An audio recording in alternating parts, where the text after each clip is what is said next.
We were just talking about China's traps. Its expansionism and its aggression are also turning out to be traps. They're backfiring. In an effort to exude power, Beijing has painted itself in a corner. Now it has no friends. So what is China doing to cause more harm and score points against others? It is running a multi-million-dollar disinformation campaign. I'm sure you've all heard of the Chinese propaganda machine. Now we bring you proof of how it works. This is part one of a Gravitas special investigation. Chinese propaganda is an organized and orchestrated effort. It is run by the Chinese diplomats, the Chinese state, and the Chinese media. On your screen right now are some tweets. On first impressions, they look genuine. Some have pictures of what appear to be Indian soldiers. All of these tweets, I can tell you, are fake. They were posted from fake accounts. And they were posted when the border standoff with India was at its worst point. What was the purpose of these posts? To amplify the hostility between India and China. How does China do this? It employs four distinct methods. Number one, through fake accounts, some of them impersonating well-known news platforms. Number two, through bots. They amplify a message. Number three, through the state media, pushing a well-crafted narrative from Beijing. And number four, through Chinese diplomats themselves. They all work together in tandem. What's even more interesting is this. Social media platforms like Twitter are banned in China. But our investigation has found that the Chinese government has an inventory of fake accounts. Many of these are being used to spread disinformation against India. Let me take you through some numbers.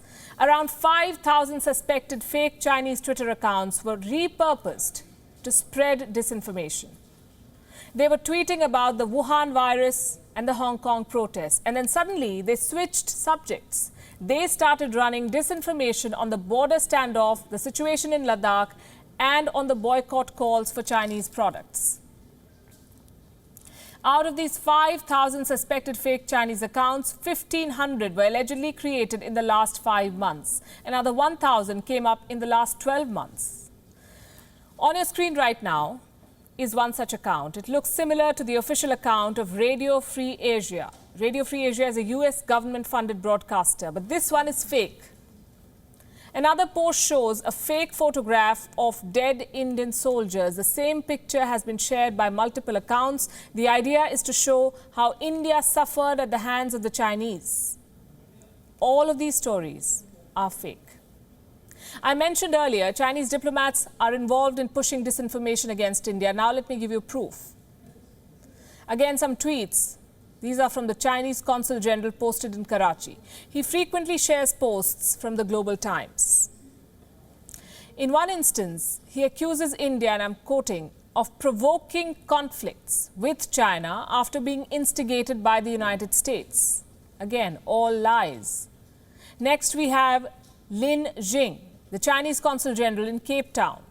Once again, blaming India for triggering the standoff in Ladakh, Chinese diplomats on Twitter are not only pushing the state's message, they're also following fake accounts. Accounts that publish disinformation against India.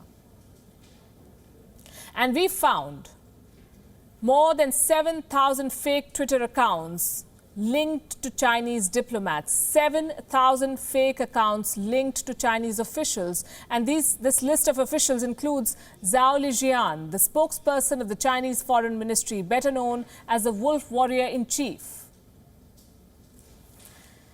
I'm going to show you at least 20 such fake accounts, 20 specific instances where fake accounts are being followed by Chinese diplomats. And now look at this. It appears to be a network of accounts. Some of them have been caught sharing the same fake photographs of Indian soldiers. The Chinese diplomats on Twitter follow these accounts. Who is running this disinformation racket? Who is paying these fake account holders to spread lies against India? Well, like most things in China, this too comes from the top.